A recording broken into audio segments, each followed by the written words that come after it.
Lawyer గారు, మీ మీదే నమ్మకం పెట్టుకున్నాం. ఎలాగైనా మా ఆదిత్యని మీరే కాపాడాలి. ఆ ఇన్స్పెక్టర్ కావాలనే చిన్న గొడవని పెద్ద చేసి అన్యాయంగా మా వాణ్ణి అరెస్ట్ చేసి ఇవాళ కోర్టులో ముద్దాయిగా నిల్చోపెట్టబోతున్నాడు. ప్లీజ్ అండి, మా వాడు నిర్దోషి. వాడు తప్పకుండా బయటికి రావాలి. లేకపోతే మేము భరించలేం లాయర్ గారు. చూడండి, ఇది చాలా చిన్న కేసు, ఆర్గ్యుమెంట్స్లో నిలబడదు. కానీ ఒక్కటే ప్రాబ్లం, జరిగిన సంఘటనని కళ్ళారా చూసిన ప్రత్యక్ష సాక్షి ఎవరు అమ్మాయి ఉందన్నారు కదా. ఆ అమ్మాయి కోర్టుకి రాకుండా ఉంటే మీ వాడు నిర్దోషిగా ఖచ్చితంగా బయటకొస్తాడు. లాయర్ గారు, ఆ అమ్మాయి ఖచ్చితంగా కోర్టుకి రాదు. నాకా నమ్మకం ఉంది. మీ మాట నిజమైతే కేసు ఆల్రెడీ మనం గెలిచేసినట్టే. మీరు కూల్గా ఉండండి, మీరేం టెన్షన్ పడకండి.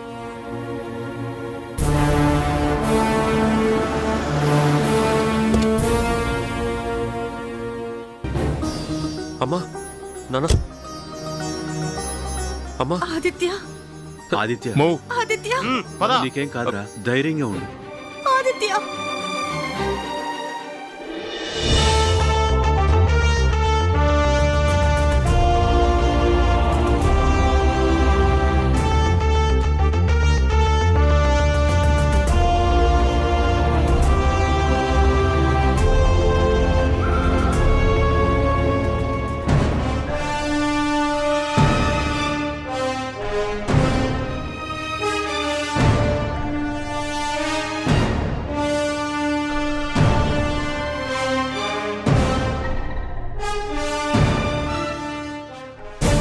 Case number 373, petitioner Ramesh versus accused Aditya.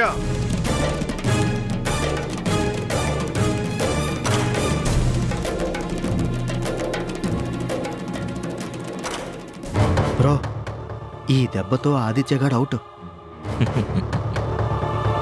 వాడు గ్యారంటీగా జైలుకి వెళ్తాడు. ఇక మన కాలేజ్ ప్రెసిడెంట్గా నీకు ఎదురే ఉండదు.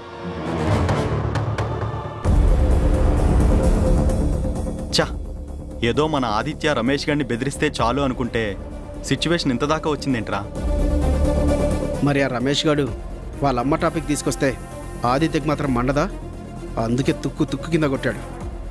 Order, order. Yes, proceed. Aditya, Aditya, Aditya. Aditya, Aditya.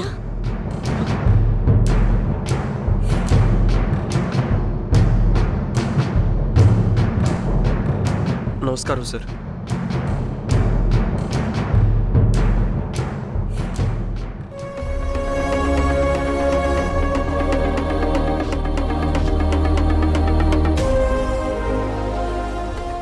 Mister justice, బోల్ను ముద్దాయిగా నిలబడ్డ ఈ ఆదిత్య ఓ కాలేజీ స్టూడెంట్గా ఉండి అదే కాలేజీలో రౌడీయిజం చెలాయించేవాడు. తన గ్యాంగ్తో తిరుగుతూ అందర్నీ భయభ్రాంతులకు గురి చేసేవాడు. అందుకు కారణం వాళ్ల తాత ఆ సీతాపురం అనే గ్రామానికి ప్రెసిడెంట్. వాళ్ళు చాలా ధనవంతులు, డబ్బుంటే ఏమైనా చేయొచ్చు, తనని ఎవ్వరూ ఎదిరించలేరని అహంకారంతో పెరిగాడు ఈ అబ్బాయి. అందుకే కాలేజీ ఎలక్షన్స్లో తనకు పోటీగా నిలబడ్డ రమేష్ అనే స్టూడెంట్ని నామినేషన్ విత్డ్రా చేసుకోమని బెదిరించాడు.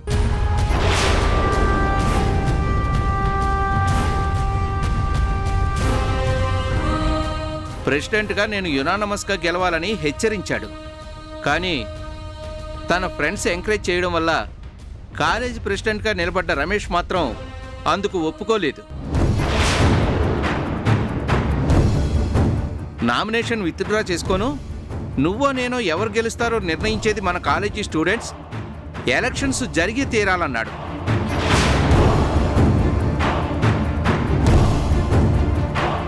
దాంతో మండిపడ్డ ఈ ముద్దాయి ఆదిత్య రమేష్ మీద కక్ష పెంచుకున్నాడు. ఎలక్షన్స్కు ముందే రమేష్ని ఎలాగైనా దెబ్బ కొట్టాలని నిర్ణయించుకున్నాడు. అవకాశం కోసం ఎదురు చూశాడు, దారి కాశాడు.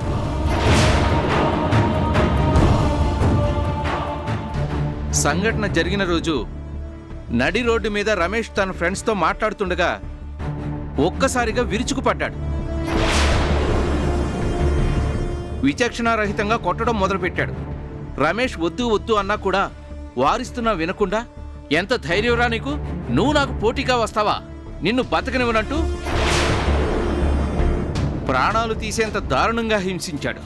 దాంతో భయపడి రమేష్ ఫ్రెండ్ పోలీసులకు ఫోన్ చేస్తే వెంటనే ఈ ఇన్స్పెక్టర్ తన టీంతో సంఘటనా స్థలానికి చేరుకున్నాడు.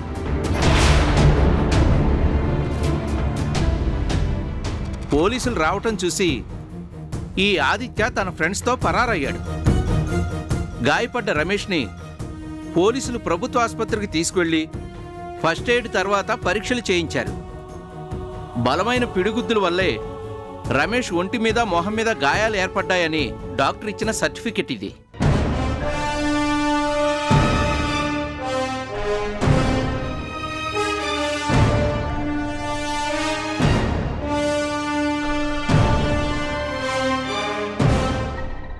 తనను కొట్టింది ఆదిత్యేనని గాయపడ్డ రమేష్ ఇచ్చిన స్టేట్మెంట్ కాపీ ఇది.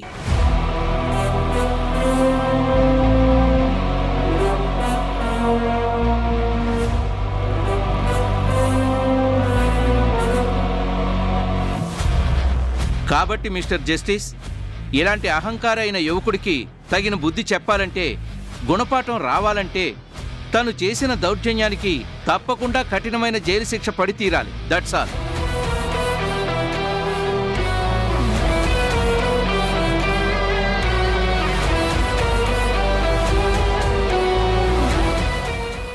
Yes, any defense? Yes, Your Honor. Yes, proceed. Yes, Mr. Justice. PP గారు నా క్లయింట్ ముద్దాయి ఆదిత్య గురించి, అతని బిహేవియర్ గురించి, క్యారెక్టర్ గురించి కావాలనే ఒక కట్టుకదల్లి కోర్టు వారిని తప్పుదోవ పట్టించాలని ప్రయత్నించారు.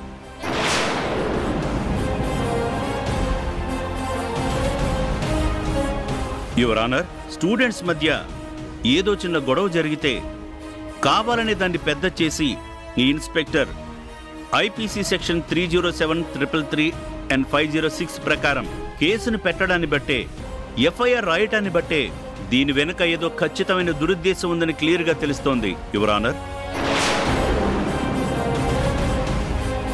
నో మిస్టర్ జస్టిస్, డిఫెన్స్ వారు కావాలనే ముద్దాయికి క్లీన్ సర్టిఫికెట్ ఇవ్వాలని ప్రయత్నిస్తున్నారు. Not at all mister justice. ఈ కేసుని ఫైల్ చేసిన ఎస్ఐని విచారించడానికి కోర్టు వారిని పర్మిషన్ కోరుతున్నాను.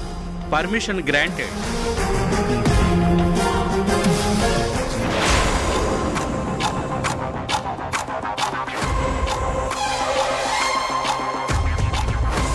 చూడండి ఇన్స్పెక్టర్, ఎక్కడో రోడ్డు మీద గొడవ జరిగితే మీకెవరో స్టూడెంట్ ఫోన్ చేశారు. మీరు వెంటనే అక్కడికి చేరుకున్నారు, అవునా? అవును. ఓకే, అక్కడికి వెళ్ళాక ఏం జరిగింది? నేను మా పోలీస్ టీం అక్కడికి వెళ్ళేసరికి ముద్దాయి అతని స్నేహితులు పారిపోయారని తెలిసింది.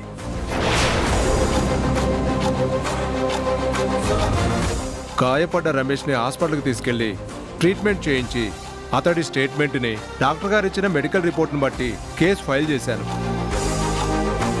వెంటనే ముద్దాయి ఇంటికి వెళ్ళి అరెస్ట్ చేసి స్టేషన్కి తీసుకొచ్చాం.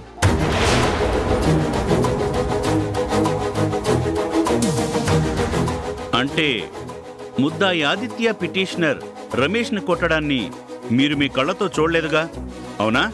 నేను చూడలేదు, కానీ ఆ సంఘటనని అక్కడ చాలామంది చూశారు. వాళ్లలో కళ్ళారా చూసిన సీతామాలశ్వ అనే అమ్మాయి సాక్ష్యం చెప్తానని ముందుకొచ్చింది. Oh mister justice, please note this point. మీతో సాక్ష్యం చెప్తానని చెప్పిన అమ్మాయిది? తను కోర్టుకు తప్పకుండా వస్తానని, సాక్ష్యం చెప్తానని చెప్పింది. మరి రాలేదే? మిస్టర్ జస్టిస్, సాక్ష్యం చెప్పడానికి ఒక ఆడపిల్ల ముందుకు రావడమే మనం మెచ్చుకోవలసిన విషయం. ఆ అమ్మాయి తప్పకుండా కోర్టుకు వస్తుందని ఇన్స్పెక్టర్ అంటున్నప్పుడు డిఫెన్స్ వారు గుచ్చిగుచ్చి ఇంకా రాలేదేంటని అడగటంలో అర్థం లేదు. అర్థం ఉంది మిస్టర్ జస్టిస్. బయట ఎవరో ఎక్కడో సాక్ష్యం చెప్తామన్నంత మాత్రాన అది ఇండియన్ ఎవిడెన్స్ యాక్ట్ సెక్షన్ 3 ప్రకారం చెల్లదు. సాక్షి కోర్టుకు రావాల్సిందే, కోర్టు వారి ముందు సాక్ష్యం చెప్పాల్సిందే. మిస్టర్ జస్టిస్, ముద్దాయి ఆదిత్యాన్ని కొన్ని ప్రశ్నలు అడగడానికి పర్మిషన్ ఇవ్వవలసిందిగా కోర్టు వారిని కోరుతున్నాను. Permission granted. Thank you your honour. మీ పేరు? ఆదిత్య. పిటిషనర్ రమేష్ నువ్వు కొట్టావా?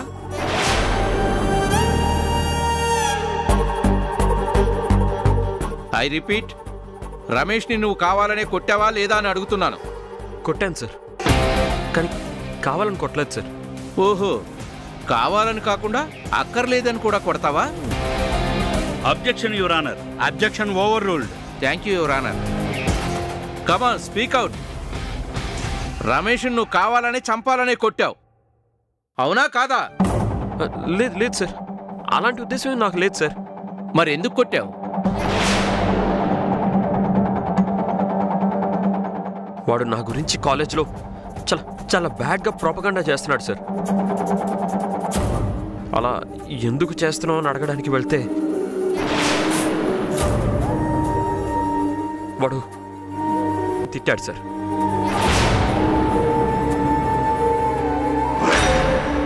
తను తిట్టినంత మాత్రాన నువ్వు కొట్టేస్తావా? Objection your honour. తన తల్లిని తిడితే ఎవరికైనా కోపం వస్తుంది. ఆ ఆవేశంలో ముద్దాయి చేయి చేసుకుని ఉండొచ్చు. అది ఇంటెన్షనల్ అనటానికి, హత్య చేయడానికి ప్రయత్నించాడని అనటానికి అవకాశమే లేదు. It is purely A reflex action. మనిషిలో సహజ సిద్ధంగా తన వాళ్ళనెవరైనా తిడితే వచ్చే కోపమే అది.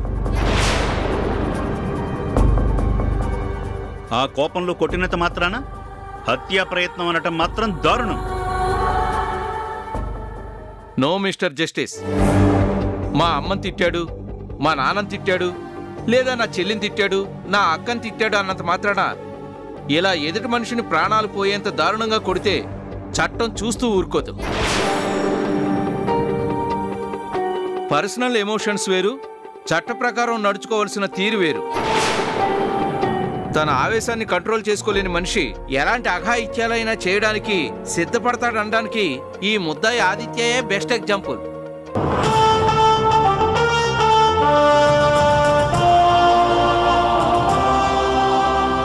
Objection mister justice. Objection sustained. చెప్పండి, మీ పాయింట్ ఏంటి? మిస్టర్ జస్టిస్, నా క్లయింట్ ముద్దాయి ఆదిత్య నేను కొట్టలేదు అనలేదు. ఎందుకు కొట్టాడో కూడా క్లియర్గా చెప్పాడు.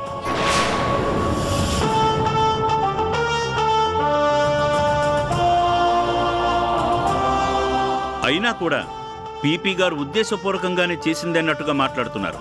సపోజ్ నా క్లయింట్ నేను కొట్టలేదని అబద్ధం చెప్పి ఉంటే అప్పుడేం చేసేవారు? తనే కొట్టాడని చెప్పడానికి సాక్ష్యమే లేదు. నో మిస్టర్ జస్టిస్, సాక్షి రావడానికి కొంత సమయం పట్టొచ్చు. అప్పటిదాకా కోర్టు వారు ఎదురు చూస్తే మంచిదని సవినయంగా మనవి చేస్తున్నాను. ఇన్స్పెక్టర్, మీరు చెప్పిన సాక్షిని కోర్టులో ప్రవేశపెట్టడానికి మీకు 10 నిమిషాలు సమయం ఇస్తున్నాను.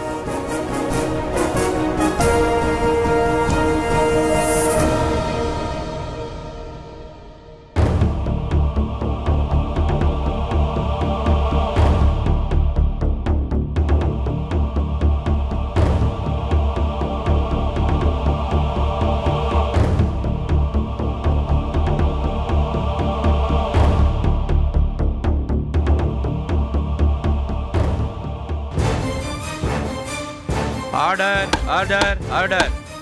ఇన్స్పెక్టర్, సాక్షిని ప్రవేశపెట్టండి. మిస్టర్ జస్టిస్, సాక్షిని ప్రవేశపెట్టే కంటే ముందు విక్టిమ్ రమేష్ని ప్రశ్నించడానికి అనుమతి ఇవ్వవలసిందిగా కోర్టు వారిని కోరుతున్నాను. నో మిస్టర్ జస్టిస్, విక్టిమ్ లిఖితపూర్వకంగా స్టేట్మెంట్ ఇచ్చాక ఇంకా ప్రశ్నించడానికి ఏముంది? ఖచ్చితంగా ఉంది.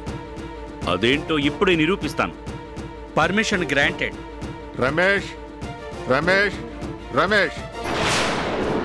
నమస్కారం సార్. నమస్కారం. నీ పేరు? Ramesh sir.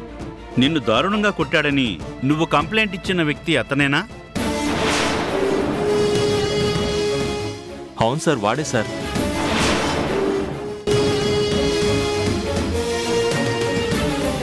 Mister justice, please note this. ఈ సంఘటన జరగడానికి ముందు ఆదిత్య నీతో ఎప్పుడైనా గొడవ పడ్డా? నీ మీద దురుసుగా ప్రవర్తించాడా? చేయి చేసుకోవడం లాంటివి చేశాడా? లేదు సార్. అంటే ఈ సంఘటన జరిగిన రోజే మొట్టమొదటిసారిగా నిన్ను ఫిజికల్గా అటాక్ చేశాడన్నమాట. అవును sir. Mister justice, please again note this.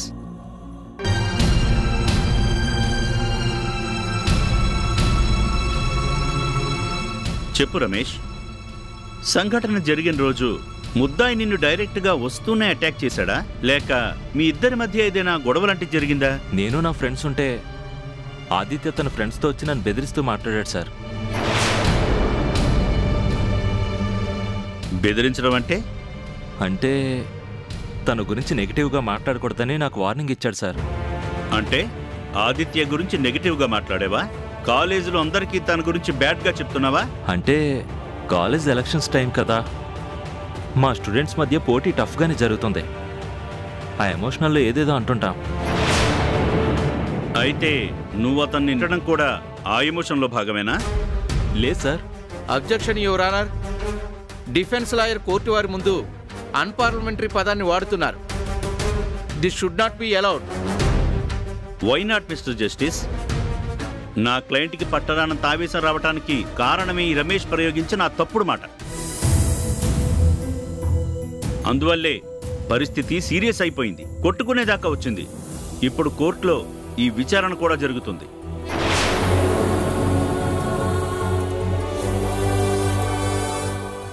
Objection over ruled. You may continue. Thank you mister justice. చెప్పు రమేష్, ఆ మాటను వన్నావా లేదా? నేను అనలేదు సార్. ఆదిత్య కావాలనే అబద్ధం చెప్తున్నాడు. లేదు జడ్జి గారు, వాడు ఆ మాట అంటేనే నాకు కోపం వచ్చింది. నా రక్తం మరిగిపోయింది జడ్జి గారు. Order, order. నిన్ను అడిగినప్పుడు మాత్రమే జవాబు చెప్పాలి, లేకపోతే అది కోర్టు ధిక్కారణ కిందకొస్తుంది. క్షమించండి జడ్జి గారు. మిస్టర్ జస్టిస్, ఇప్పుడు మీ కళ్ళ ముందే నిరూపణ అయింది. ఇది ఉద్దేశపూర్వకంగా జరిగిన అటాక్ కాదు. ఈ రమేష్ కావాలనే ఒక తప్పుడు మాటను ప్రయోగించడం వల్ల ఆదిత్య సహజంగానే స్పందించాడు. తన తల్లిని అవమానించినందుకు రెచ్చిపోయాడు. కేవలం ఆ కారణంగానే జరిగిన గొడవంతా ఇది. దీన్ని పోలీసు వారు భూతద్దంలో చూపిస్తూ ఇదేదో హత్యా ప్రయత్నం అన్నట్టు సంబంధం లేని సెక్షన్లతో కేసుని ఫైల్ చేశారు. నా క్లయింట్ ఆదిత్య కుటుంబం పరువుని కావాలని బజార్కు లాగాలని ప్రయత్నించారు. అంతే తప్ప నా క్లయింట్ ఆదిత్యకి ఈ రమేష్ని అటాక్ చేయాలన్న మోటివ్ కానీ, పగ కానీ, చంపాలనే ఉద్దేశం కానీ లేనేలేవని కోర్టు వారికి సవినీయంగా మనవి చేస్తున్నాను.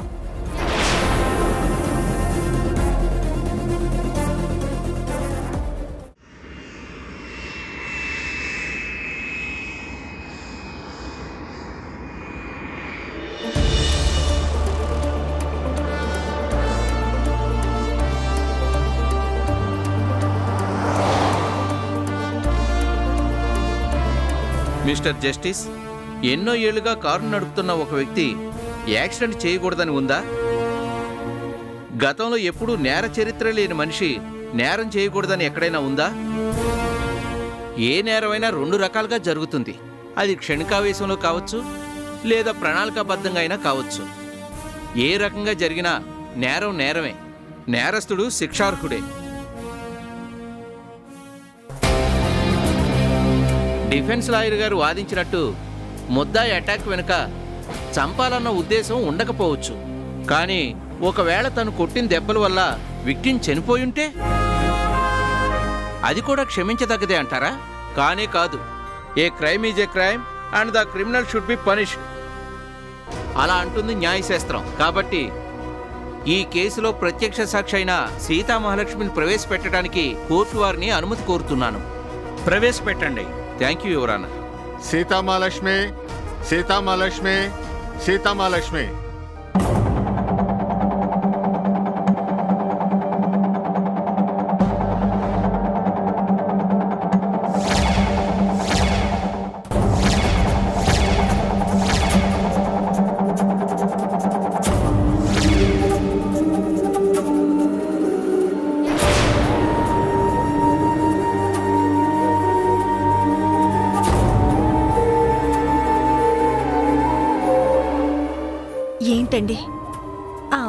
కోర్టుకి రావద్దని బ్రతిమాలినా ఇలా వచ్చేసిందేంటి?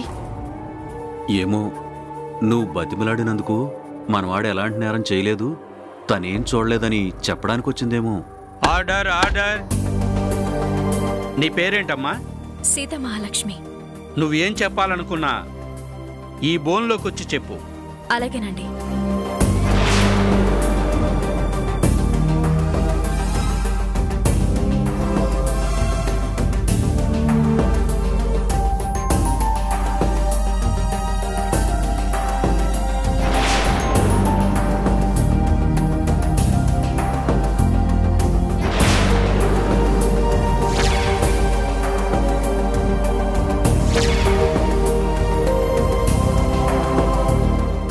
అమ్మా, ఆ రోజు ఆ సంఘటన జరిగినప్పుడు ఈ ఆదిత్య రమేష్ అన్న అబ్బాయిని కొట్టడాన్ని నువ్వు నీ కళ్ళారా చూసావా?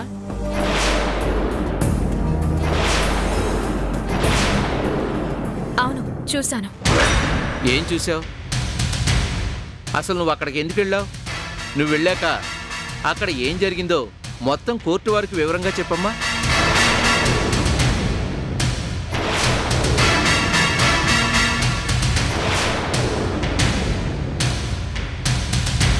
రోజులాగే నేను సైకిల్ మీద అందరికీ పాలు పోసి ఇంటికి తిరిగి వెళ్తుంటే రోడ్డు మీద గొడవ జరుగుతుంది. ఏంటా అని చూశాను. అప్పుడు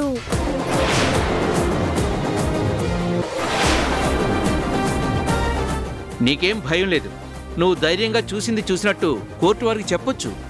నేను వెళ్ళేసరికి బోన్లో నిలబడ్డ ఈ అబ్బాయి అక్కడున్న ఆ అబ్బాయిని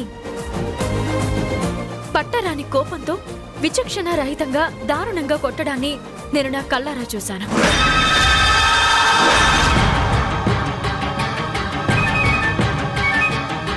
చూసి నువ్వేం చేశావు? అక్కడ ప్రేక్షకుల్లా చూస్తున్న వాళ్ళ దగ్గరికి వెళ్ళి అతన్ని కాపాడమని అడిగాను. కానీ ఒక్కరు కూడా స్పందించలేదు.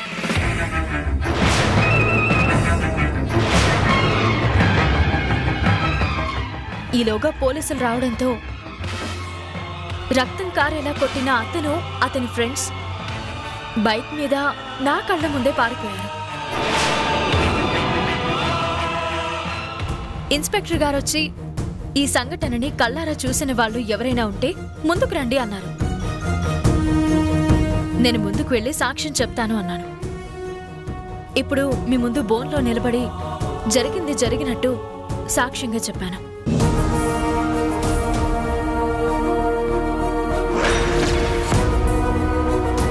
ఎందుకండి? ఎందుకు ఆ పిల్ల అలా చేసింది? నా అంతటా నేనే తన దగ్గరికి వెళ్ళాను. నా బిడ్డకి వ్యతిరేకంగా సాక్ష్యం చెప్పొద్దు అని ఎంతగానో బ్రతిమాలుకున్నాను. కానీ నా బాధని, నా కన్నీళ్ళని ఆ అమ్మాయి అర్థం చేసుకోలేకపోయింది. ఈ కోర్టు కాకపోతే పై కోర్టు ఉంది. నా తమ్ముడు ఎక్కువ రోజులు జైల్లో ఉండడం